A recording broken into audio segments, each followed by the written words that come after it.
Então, vamos começar a nossa aula de escatologia nessa noite, a nossa 13ª aula de escatologia. Bem-vindos, que Deus ele continue falando no nosso coração nesse assunto que não é tão fácil nós aprendermos o assunto de escatologia. Nós sabemos que escatologia é a doutrina concernente às coisas futuras, às coisas que vão acontecer. Nós estamos estudando a respeito da grande tribulação, certo? E nós entendemos que nós não estamos na terra, nós estamos no céu. Nós estamos gozando do casamento de Cristo com a sua igreja na eternidade. E, simultaneamente, repito, estará acontecendo a grande tribulação. Nós estamos estudando um assunto que nós não estaremos presentes, nós estaremos no céu. Na semana passada, ou retrasada, nós estudamos a respeito do capítulo 12, e que nós entendemos que é um capítulo parentético, que vai do versículo 1 até o capítulo 14, versículo 20.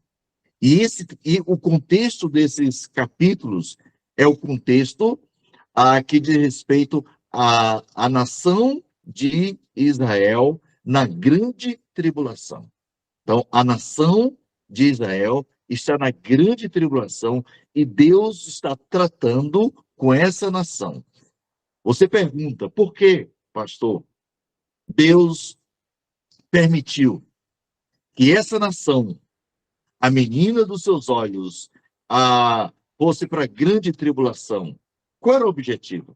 Nós sabemos hoje que a nação de Israel, né, ela não crê, ela não acredita no Messias. A gente sabe que quando o judeu se converte a Cristo, ele se torna um judeu messiânico, porque ele passa a crer no Messias como seu Salvador e como seu Senhor. E esse judeu, ele faz parte da igreja.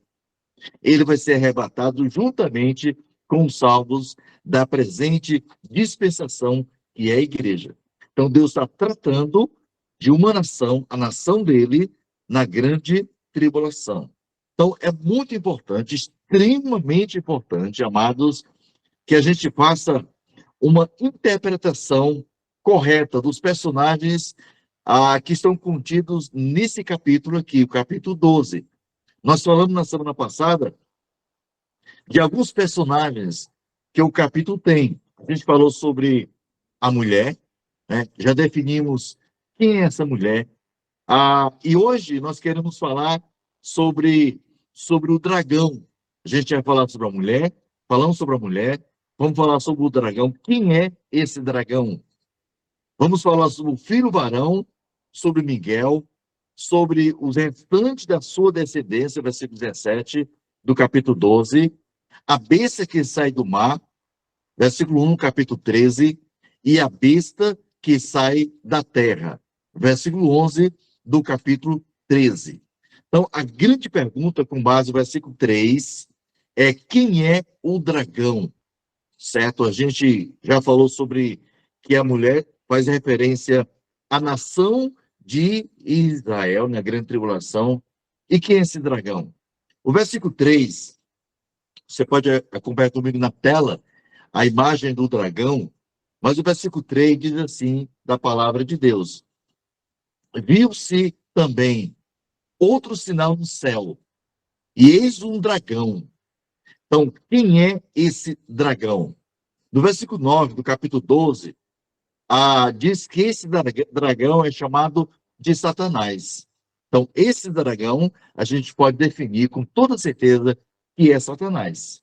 O versículo 9 diz assim: e foi expulso o grande dragão, a antiga serpente, que se chama Diabo e Satanás, o sedutor de todo mundo. Sim, foi atirado para a terra e com ele os seus anjos. Então a gente pode definir, certo? Definimos quem é a mulher, e agora a gente pode definir quem é o dragão. O dragão é Satanás.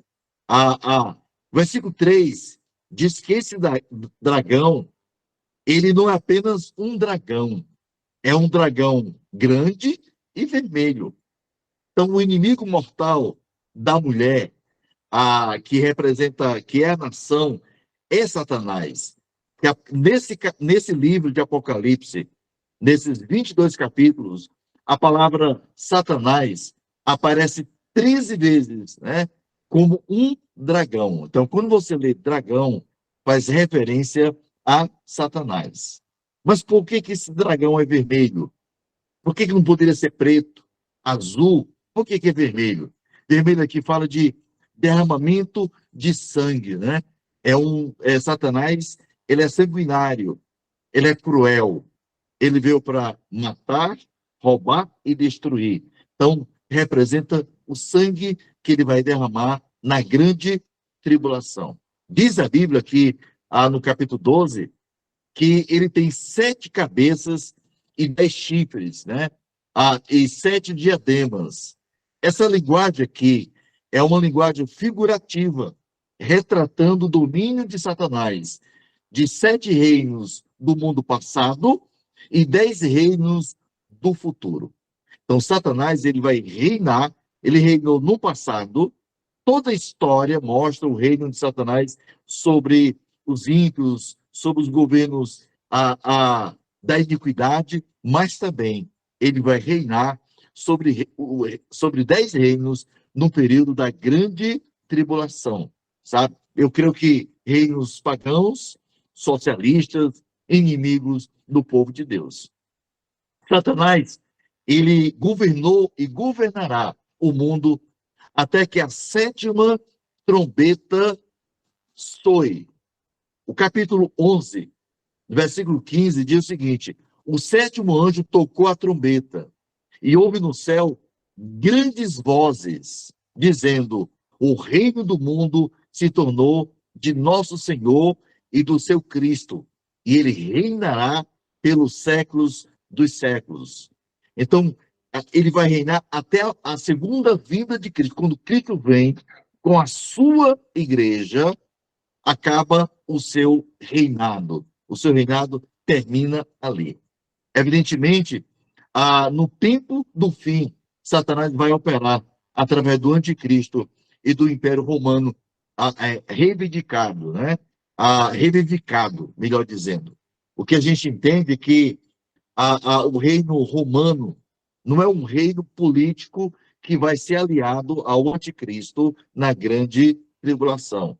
Eu creio, nós cremos que é um reino, que é um poder eclesiástico, faz referência à igreja romana, certo? Que será depois destruída pelo anticristo, mas vai reinar junto com o anticristo na grande tribulação. Então a gente pode dizer com toda convicção que esse dragão é Satanás que vai reinar na grande tribulação. O texto mostra também, no versículo 5, o filho varão. Acompanhe comigo o versículo 5. Diz assim a palavra do Senhor. E você pode usar como paralelo no livro de Salmo, no capítulo 2, versículos 5 e 9. Mas o versículo 5 diz assim: nasceu depois um filho varão, que há de reger todas as nações com cetro de ferro. E o seu filho foi arrebatado para Deus até ao seu trono. Então, quem é esse filho varão? Somente aqui cabe como o filho varão que há de reger as nações com vara de ferro. Então, é uma referência ao período milenar, né, período milênio, onde ele vai reinar a todas as nações, sobre todas as nações, no período do milênio. Então, aqui faz referência a Cristo, que vai reger, ele vai governar no período do milênio. Então, a gente entende que a perseguição do dragão contra o filho, essa perseguição ela é predita na Bíblia.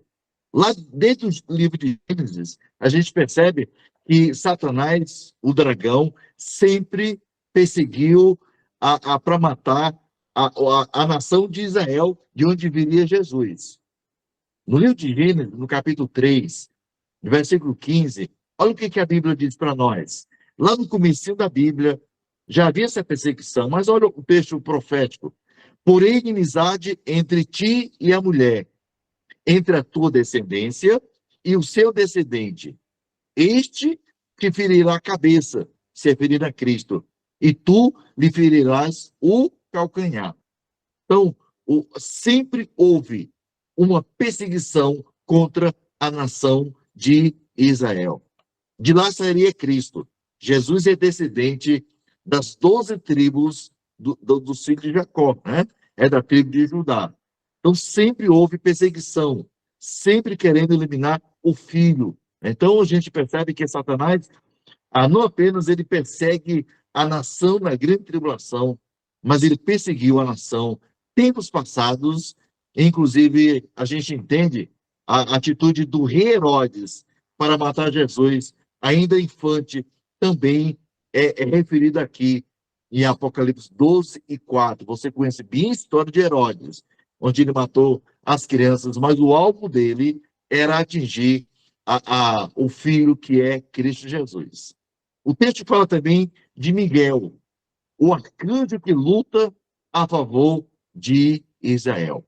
Então, quando a Bíblia fala aqui de Miguel, o Miguel, ele é o defensor, protetor, vamos chamar assim, dessa nação.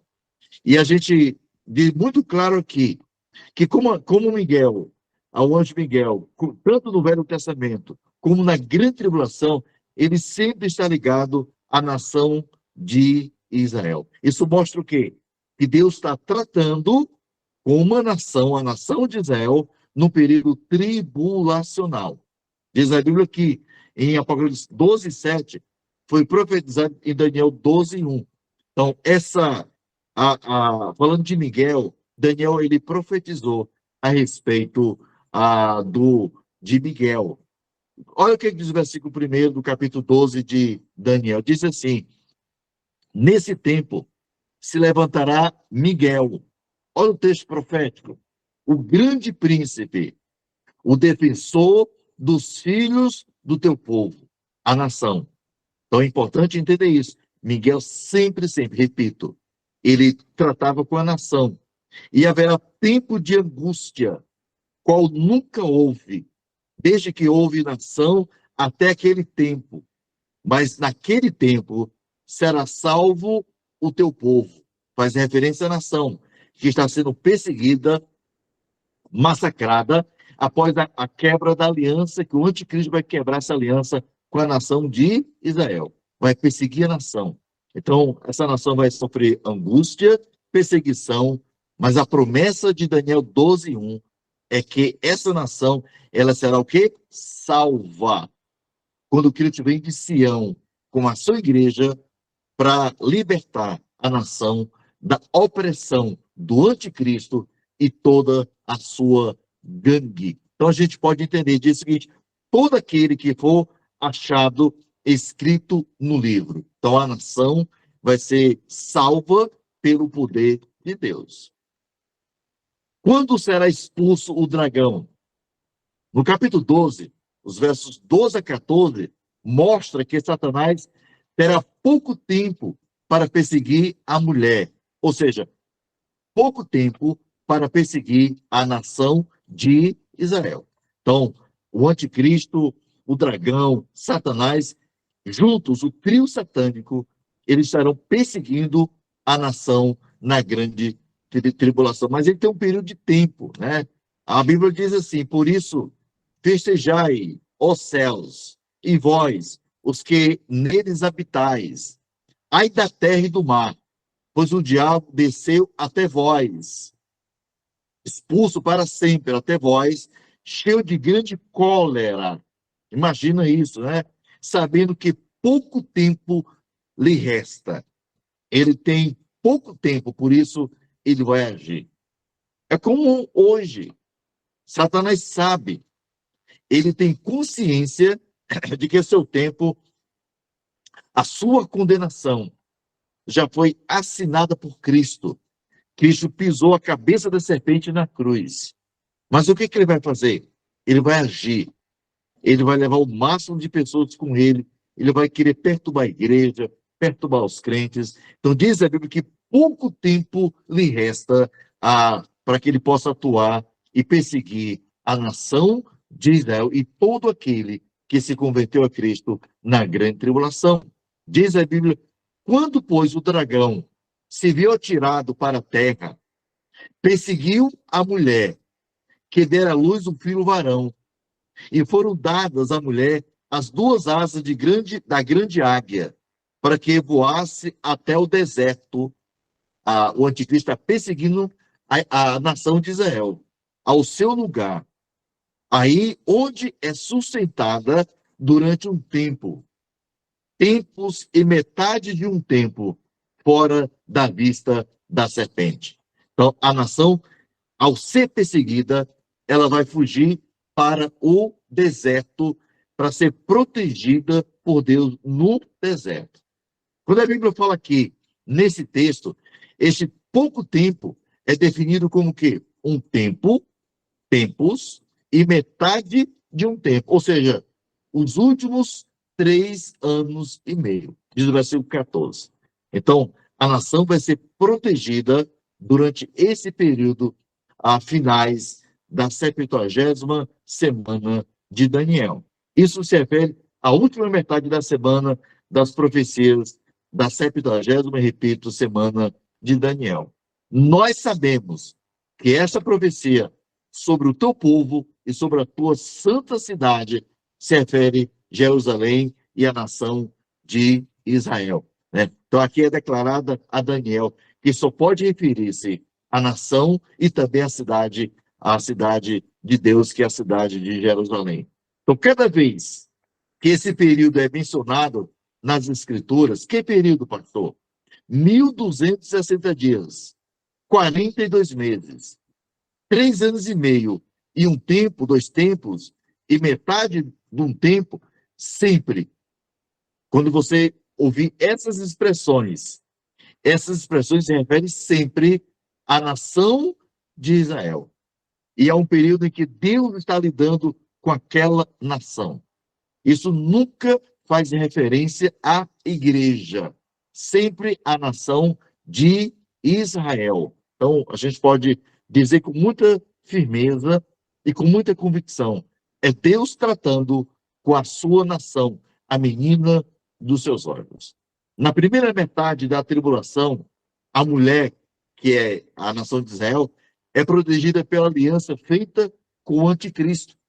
Então, os 3 anos e meio da grande tribulação, a perseguição dessa nação, né, pelo dragão, só pode ocorrer nos últimos 3 anos e meio da tribulação, que terminará com a segunda vinda de Cristo e a conversão da nação de Israel. A Bíblia diz que a nação vai se converter. Isso agora não. A nação hoje não é convertida. A nação de Israel é uma nação como nação, é uma nação incrédula. E hoje, Deus não trata a nação como nação. Deus trata hoje, mesmo sendo a nação, Deus trata com indivíduos. Porque a salvação, ela é pessoal e sempre será pessoal.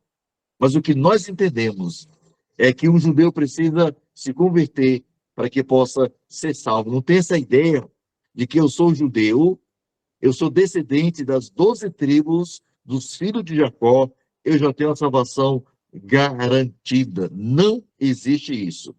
A salvação é mediante e tão somente mediante a pessoa de Cristo. Mas a Bíblia diz, em Romanos 11, 26, diz assim, e assim, todo o Israel será salvo. Como está escrito, virá de Sião, quem vem de Sião? Cristo, com a sua igreja e o pessoal do Velho Testamento para receber seus corpos glorificados. Ele vai trazer em sua companhia os espíritos de todos os salvos das dispensações passadas, né? Como está escrito, ele é um libertador e ele apartará de Jacó as impiedades. Quais são essas impiedades? É a perseguição do dragão, Satanás, anticristo, para com a nação de Israel. Então, Jesus ele vai libertar tirar a nação dessas impiedades, desse sofrimento e dessa angústia. Esta guerra em que Miguel lança Satanás para a terra causa a necessidade de fuga para Israel. Então, Israel ele vai fugir, né? Haverá uma fuga dessa nação para o deserto. Milhares de judeus conseguirão fugir da Palestina e esconder no lugar deserto, possivelmente na terra de Edom, que escapará do controle do anticristo. Então, essa nação, para ser protegida da perseguição do anticristo e todo o seu povo, né, todos os seus seguidores, vai fugir para a terra de Edom. Edom, Moabe e Amon não serão controlados pelo anticristo. Daniel, no capítulo 11, verso 41, que essas regiões, elas não terão o poder do anticristo sobre essas cidades. É exatamente por essas cidades que Mateus 25 fala, que vai fugir para o deserto. Exatamente essas regiões. Mas Daniel 11, 41 diz o quê? Entrará também na terra gloriosa, e muitos sucumbirão, mas do seu poder escaparão estes, Edom e Moabe, e as primícias dos filhos de Amon. Então a gente entende claramente que a nação estará segura nessas cidades, que não terão o controle do anticristo. Vejamos sobre a fuga de Israel em Mateus 25, 14 ao 21, e Isaías 26, 20. Olha, a gente sempre, a gente vê pessoas pregarem sobre que é o capítulo 24 de Mateus, é um capítulo para a nossa época, para o nosso contexto, e não. É um capítulo profético que diz respeito à grande tribulação. E Deus está tratando de uma nação nesse capítulo. Olha o que a Bíblia diz para nós. Diz o seguinte: quando, pois, vides o abominável da desolação de que falou o profeta Daniel, está falando aqui do anticristo, veremos posteriormente que ele é o pequeno chifre, que é o anticristo, no lugar santo. Quem lê, entenda.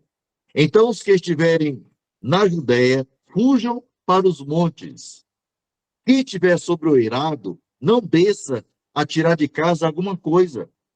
E quem estiver no campo, não volte atrás para buscar sua capa. Ai das que estiverem grávidas e das que amamentarem naqueles dias. Orai para que a vossa fuga não se dê no inverno, nem no sábado, porque nesse tempo haverá grande tribulação, como desde o princípio do mundo até agora não tem havido e nem haverá jamais. Então, em Daniel capítulo 12, versículo 1, o anjo Miguel é chamado o grande príncipe, o defensor dos filhos do teu povo. Então, haverá uma proteção, uma fuga para o deserto, e diz a Bíblia que essa nação vai ser guardada, protegida, e Mateus confirma isso com muita clareza. No versículo 7 do capítulo 12 de Apocalipse, Miguel aparece novamente com referência à peleja no céu. Então haverá uma peleja no céu, Miguel e os anjos, né, aqueles que lhe obedecem, porque há uma hierarquia angelical, certo?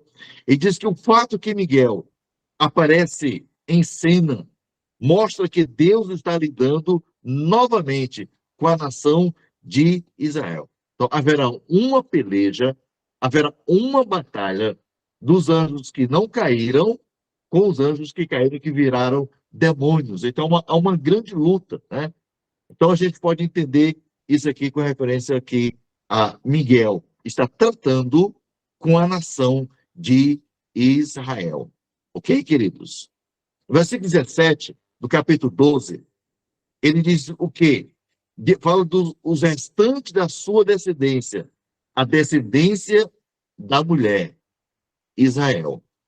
O versículo 17 diz assim, no capítulo 12 de Apocalipse: irou-se o dragão contra a mulher, contra a nação, e foi pelejar com os restantes da sua descendência, os que guardam os mandamentos de Deus e têm um testemunho de Jesus, e se pôs em pé sobre a areia do mar. Aqui representa o remanescente de Israel nos últimos tempos, ou seja, no tempo da grande tribulação, especialmente aqueles que conseguirem fugir para o deserto. Os judeus que não conseguem fugir serão severamente perseguidos, massacrados pelo anticristo e todos os seus seguidores. Satanás não consegue destruir o quê? O descendente da mulher, como diz a Gênesis 3:15. E quando ele fica irado, ele procura se vingar contra os outros descendentes da mulher, que é Israel. Então, quando a gente faz uma retrospectiva do capítulo 12, então como é que fica o capítulo 12 cronologicamente, né? Como é que fica? O capítulo 12, do versículo de 1 a 5, aqui se refere à guerra de Satanás e Israel até o nascimento e a ascensão do Messias, que é Cristo. Do versículo de 1 a 5 faz referência a isso. O versículo 6 do capítulo 12 e o versículo 13 até o 17 se refere aos últimos 3 anos e meio da tribulação, quando o anticristo apertará, né, sua grande perseguição contra a nação. Os judeus terão que fugir para escapar da sua fúria e Deus os protegerá até por meios naturais e sobrenaturais. Do versículo 7 ao 12, do capítulo 12, versículo 7 a 12, se refere à guerra no céu. Essa guerra possivelmente se iniciará com o arrebatamento e terminará com a expulsão de Satanás na metade da tribulação. Então, o que a gente pode entender do capítulo 12 é fazendo um resumo até aqui desse capítulo. Não é fácil entender, mas é fácil entender os personagens desse capítulo. Então, a gente pode dizer que Deus está tratando com uma nação, e essa nação é a menina dos seus olhos na grande tribulação. Ok, queridos? Nós vamos tratar agora, no capítulo 13, sobre a besta de Apocalipse 13. Quem é essa besta? Então, a gente quer definir aqui essa besta. A pessoa predominante no período da tribulação, nós já vimos e nós já sabemos que é o anticristo. Então, a pessoa que vai predominar, que vai reinar na grande tribulação sobre todas as nações, essa pessoa é o anticristo. Ele crescerá, diz a Bíblia, em poder e influência, à medida que os 7 anos do período passam. E eu creio, eu acredito, pelos fatos que já aconteceram e que estão acontecendo, talvez esse homem, né, o anticristo, ele já está vivo. Ele só vai ser revelado no tempo exato que Deus estabeleceu. Quando a igreja for arrebatada, certamente ele vai surgir no mundo como aquele que vai resolver todos os problemas econômicos, espirituais de todas as nações. Agora, é importante nós entendermos sobre o uso bíblico do termo anticristo. A Bíblia fala em várias ocasiões da palavra anticristo. O termo anticristo aparece somente 5 vezes na Bíblia. 5 vezes. E todas elas se encontram na primeira e na segunda epístolas de João. Primeira e segunda epístola. Somente 5 vezes nessas epístolas. 1 João, no capítulo 2, versículo 22. No capítulo 4, versículo 3. E 2 João 2 e 7, eles falam desse personagem, o anticristo. Então, eu gostaria de ler com vocês esses capítulos, esses versículos, porque falam do anticristo. A Bíblia diz assim: quem é o mentiroso, senão aquele que nega que Jesus é o Cristo? Este é o anticristo, o que nega o Pai e o Filho. E todo espírito que não confessa Jesus não procede de Deus.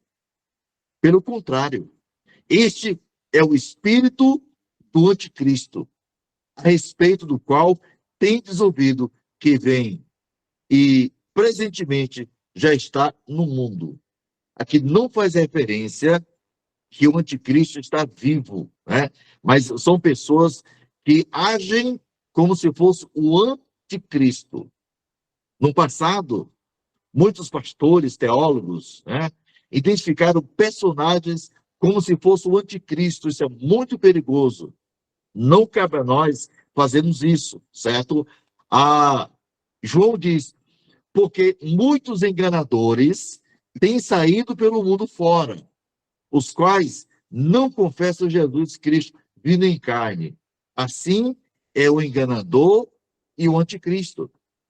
4 das 5 referências tratam de pessoas da época de João, que se opunham a Cristo e sua obra, negando a sua divindade. Então, eram personagens na época de João. Isso é importante isso, né? Agora, em 1 João 2,18, é a única referência que diz respeito ao anticristo do Apocalipse, que é o pequeno chifre, onde Daniel 7:8, a gente vai falar posteriormente, faz referência a ele. Mas o versículo diz assim: filhinhos, já é a última hora. E como vistes que vem o anticristo, também agora muitos anticristos têm surgido, pelo que conhecemos que é a última hora. Então aqui faz referência ao anticristo do Apocalipse, repito. Somente aqui se refere à pessoa do futuro, o anticristo de quem Apocalipse trata. O sentido básico aqui para a palavra anticristo é a palavra substituto, para, ou no lugar de. Então, este significado, então, fala do anticristo como uma pessoa que toma o lugar de Cristo, que o substitui. Pelo menos ele vai tentar. Por isso que a nação não aceita adorá-lo. Por isso que o pacto é quebrado na metade da grande tribulação. Ele quer substituir Cristo, no lugar de Cristo. Por isso que é o termo anticristo. Nos textos apocalípticos, a pessoa que se identifica melhor com este papel duplo é alguém chamado por 3 termos diferentes, né? Em Daniel, ele se chama, Daniel capítulo 7, ele se chama o pequeno chifre. Quem é o pequeno chifre? É o anticristo. No capítulo 7 de Daniel. No capítulo 13 de Apocalipse, ele é chamado de besta. É o anticristo. Em 2 Tessalonicenses 2:3, ele é chamado o homem da iniquidade. É a mesma pessoa. Pequeno chifre, a besta e o homem da iniquidade. O filho da perdição. Esses 3 textos tratam do mesmo personagem, que é o anticristo. Então, nós vamos ver agora um pouco, no capítulo 7 de Daniel, a gente vai tratar a respeito do pequeno chifre que Daniel fala no passado, que é uma profecia que vai se cumprir no período da grande tribulação, ele vai tratar no capítulo 5 até o capítulo 19 do livro de Apocalipse, tratando do pequeno chifre. Então, eu gostaria de ler, não todo o capítulo, né, não todos os versículos do capítulo 7, mas alguns versículos que vão tratar do pequeno chifre. Então, deixa eu ler aqui um pouco, certo? Diz assim a Bíblia: no primeiro ano de Belsazar, rei da Babilônia, teve Daniel um sonho e visões ante seus olhos, quando estava no seu leito. Escreveu logo o sonho e relatou a suma de todas as coisas. Falou Daniel e disse: eu estava olhando durante a minha visão da noite, e eis que os 4 ventos do céu agitavam o mar grande. Olha bem, 4 animais. Vamos identificar esses 4 animais. Animais grandes, diferentes uns dos outros, subiam do mar. Versículo 4. O primeiro era como leão e tinha asas de águia. Lembre desse personagem. Leão. Primeiro era leão. Tinha asas. Olha bem a figura no seu slide, né, no PowerPoint. Um leão com asas. Aqui representa o reino da Babilônia. Seguindo a leitura. Enquanto eu olhava, foram-lhe arrancadas as asas. Foi levantado da terra e posto em 2 pés, como homem. E lhe foi dado mente de homem. Então, o primeiro animal era o quê? Como leão. Representa o reino da Babilônia, onde Daniel está exilado com os judeus, com seus amigos judeus, ok? Versículo 5. Continuei olhando, e eis que é o segundo animal, semelhante a um urso. Esse segundo animal, já a gente diz com muita clareza, representa o reino Medo-Persa, certo? O qual se levantou sobre um dos seus lados. Na boca, entre os dentes, trazia 3 costelas. Olha a figura como representa isso. E lhe diziam: levanta-te, devora muita carne. Depois disto, continuei olhando. E eis aqui outro, semelhante a um leopardo. Olha aí o leopardo, né? Se refere ao reino da Grécia. Lembra do Alexandre o Grande, né? Reino da Grécia. E tinha nas costas 4 asas de ave. Tinha também este animal, né, o leopardo, 4 cabeças, e foi-lhe dado domínio. Versículo 7. Depois disso, eu continuava olhando nas visões da noite, e eis que o 4º animal, preste bem atenção nisso, terrível, espantoso e sobre modo forte. Olha, ele é o quê? Espantoso, o qual tinha grandes dentes de ferro. Ele devorava e fazia em pedaços e pisava aos pés o que sobejava. Era diferente de todos os animais que apareceram antes dele e tinha, olha bem, 10 chifres. Estando eu a observar os chifres, eis que entre eles subiu outro pequeno, olha bem, outro pequeno chifre, aqui de respeito ao anticristo, diante do qual 3 dos primeiros chifres foram arrancados. E eis que neste chifre havia olhos, como os de homem, e uma boca que falava com insolência. Versículo 10. Um rio de fogo manava e saía de diante dele. Milhares de milhares o serviam, e miríades de miríades estavam diante dele. Assentou-se o tribunal, e se abriram os livros. Então eu estive olhando, por causa da voz das insolentes palavras que o chifre proferia. Estive olhando e vi que o animal foi morto, e o seu corpo desfeito e entregue para ser queimado. Versículo 12. Quanto aos outros animais, foi-lhes tirado o domínio. Todavia, foi-lhes dado prolongação de vida, por um prazo e um tempo. Quanto a mim, Daniel, o meu espírito foi alarmado dentro de mim, e as visões da minha cabeça me perturbaram. Cheguei-me a um dos que estavam perto e lhe pedi a verdade acerca de tudo isto. Assim ele me disse e me fez saber a interpretação das coisas. Versículo 17. Estes grandes animais, que são 4, são 4 reis que se levantarão da terra. Então tive desejo de conhecer a verdade a respeito, né, do 4º animal, animal espantoso, que era diferente de todos os outros, muito terrível, cujos dentes eram de ferro, cujas unhas eram de bronze, que devorava, fazia em pedaços e pisava aos pés o que sobejava. Versículo 20. E também a respeito dos 10 chifres que tinha na cabeça, e do outro que subiu, diante do qual caíram 3, daquele chifre que tinha olhos, e uma boca que falava, repetindo, né, com insolência, e parecia mais robusto do que os seus companheiros. E o 21 diz assim: eu olhava, E eis que este chifre fazia guerra contra os santos e prevalecia contra eles. E o 22, até que veio o ancião de dias, até que veio Deus, até que veio Cristo, e fez justiça aos santos do Altíssimo. E veio o tempo em que os santos possuíram o reino.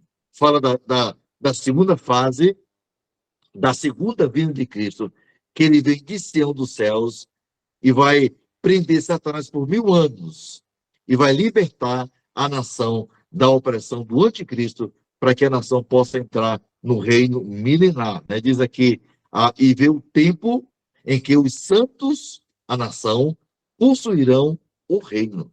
E o 23, então ele disse, o quarto animal será um quarto reino na terra, o qual será diferente de todos os reinos. Os 10 chifres correspondem a 10 reis, que se levantarão naquele mesmo reino. E depois deles se levantará outro, o qual será diferente dos primeiros e abaterá a 3 reis.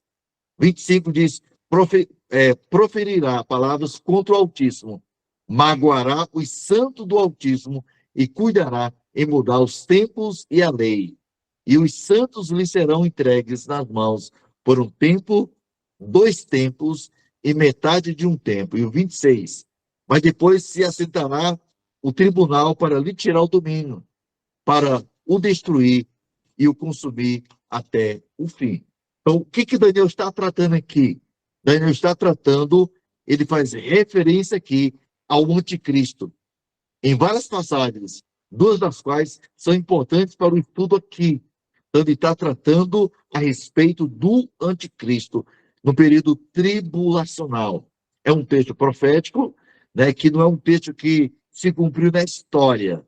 É um texto que vai se cumprir no período tribulacional.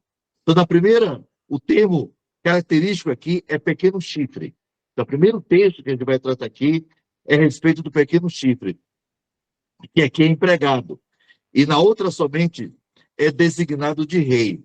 Então, um texto fala do pequeno chifre e outro texto fala de rei, se tratando da mesma pessoa que é o anticristo. Então, no capítulo 7, o termo pequeno chifre é empregado em Daniel 7, onde a primeira das 4 visões é descrita. A história envolvida se refere ao quê? Aos impérios. E é interessante a gente entender que esses impérios passados é tudo uma preparação para a chegada do pequeno chifre na grande tribulação. Esses reinos são impérios consecutivos, né? Sai um império, entra outro império, representado aqui pelos animais, consecutivo de Babilônia. Então lembra que Daniel está no contexto babilônico. Ele foi exilado na Babilônia, onde a nação passou 70 anos cativa na Babilônia. Então, Babilônia representa o quê? Leão com asas, Medo-Pérsia, o urso, Grécia, leopardo, e Roma da antiguidade. E, novamente, a Roma, numa forma renovada durante a tribulação. Então, essa Roma que ele fala aqui é uma Roma eclesiástica, não é uma Roma política. Aqui faz reverência a meretriz, a grande Babilônia, na grande tribulação, que é a Igreja Apostólica Romana. Os 4 impérios, na história, os 4 impérios são representados por 4 animais, com o quarto dando a luz ao pequeno chifre. O primeiro animal é o leão, com asa de águia. Olha o versículo 7. Por que esse leão tem asa de águia? Por que é um leão? E por que tem asas? Você imagina um leão, rei da selva? Por si só, ele já é feroz. Mas por que tem asas? Olha o versículo 4. O primeiro era como leão e tinha asas de águia. Então, por que isso? Que representa a Babilônia, o império do poder, quando Daniel teve a visão. Então, 2 fatos importantes aqui para nós indicam ser esse o significado. Então, por que um leão e por que tem asas? Primeiro significado, porque o leão como rei dos animais. Segundo, a águia como a rainha das aves correspondem em significado à cabeça de ouro no sonho anterior de Nabucodonosor. Então a gente sabe todo o poderio, toda a potência da Babilônia comandada por Nabucodonosor, rei da Babilônia. A Bíblia diz assim, ó, a cabeça era de fino ouro, o peito e os braços de prata, o ventre e os quadris de bronze, e cujas mãos foram entregues os filhos dos homens, onde quer que eles habitem, e os animais do campo e as aves do céu, para que dominassem sobre todos eles. Tu és a cabeça de ouro. Então, esta cabeça de ouro representa quem? Nabucodonosor, o grande rei dos babilônios. Então, o que a gente entende é isso, né? Que a Babilônia aqui é representada por um leão com asas, né? Com potência, com capacidade de domínio, de liderança. O segundo animal que ele fala aqui, versículo 5, Daniel, no capítulo 7, é o urso. Ele diz que esse urso, ele tem 3 costelas na boca. Olha bem o versículo 5. Continuei olhando, e eis que o segundo animal, semelhante ao quê? Ao urso, o qual se levantou sobre um dos seus lados, na boca e entre os dentes, trazia 3 costelas. Ele dizia: levanta-te, devora muita carne. Claro, aqui é uma analogia, faz referência a uma potência. E aqui representa quem? Não mais a Babilônia, não mais Nabucodonosor. Eles passaram. O reino de Nabucodonosor da Babilônia passou. Agora representa o que? O reino Medo-Pérsia. Deduz-se isto, de fato, que o Medo-Pérsia sucedeu a Babilônia na história. Exatamente no segundo reinado. Também a Medo-Pérsia conquistou vastas áreas de território, simbolizado especialmente pelas 3 costelas na boca do urso, no versículo 5. Então, mostra o quê? Poder, conquista, derramamento de sangue contra as nações inimigas. Então, são animais, né, que simbolizam reinos pagãos na Babilônia, aqui agora no meio do Pérsia. O terceiro animal é o leopardo. Diz que esse leopardo, ele tem 4 asas. Olha o versículo 6. Depois disto, continuei olhando, e eis que outro semelhante a um leopardo, e tinha nas costas 4 asas de ave. Tinha também este animal 4 cabeças, e foi-lhe dado domínio. Então, o retrato que você está vendo no PowerPoint, no slide, é exatamente esse animal. Esse animal representa o quê? A Grécia. Você conhece muito bem a história de Alexandre o Grande, grego. Diz a história que aquele homem, aquele grande general, ele chorou porque não tinha mais mundos para conquistar. E diz a história que ele morreu com 33 anos. Então, esse animal representa a Grécia. O Império Grego sucedeu ao Império Medo-Pérsia e com muita rapidez. Você está vendo aqui um leopardo, né? Com asas. Mostra um animal extremamente veloz, rápido. Ele conquistou a nação inimiga com muita rapidez, com muita velocidade. A ideia de rapidez, simbolizada aqui, especialmente pela natureza do leopardo, o mais veloz dos animais, e pelas asas nas suas costas. O quarto animal não é identificado, mas é descrito como o que? O versículo 7? Extraordinariamente forte. Então, como é que a gente poderia descrever esse animal? Não é parecido com leão, com urso, com leopardo, mas a Bíblia descreve como um animal extraordinariamente forte. Versículo 7. Depois disso, eu continuava olhando, isso Daniel falando na sua visão, nas visões da noite. E eis aqui o quarto animal, terrível, espantoso e sobremodo forte. Aqui representa Roma. O Império Romano sucedeu à Grécia. E era notavelmente forte, por isso durou mais tempo que os outros três juntos. Nós entendemos que esse Império Roma, ele vai ser restaurado no final. Então, a gente entende a restauração do Império Romano. Uma observação extremamente importante aqui sobre este quarto animal é que ele tem o quê? 10 chifres, descrito no versículo 24, como simbolizando o quê? 10 reis. Ele tem 10 chifres, e esses 10 chifres representam 10 reis. O império do passado, ele não cumpriu a história apresentada por Daniel.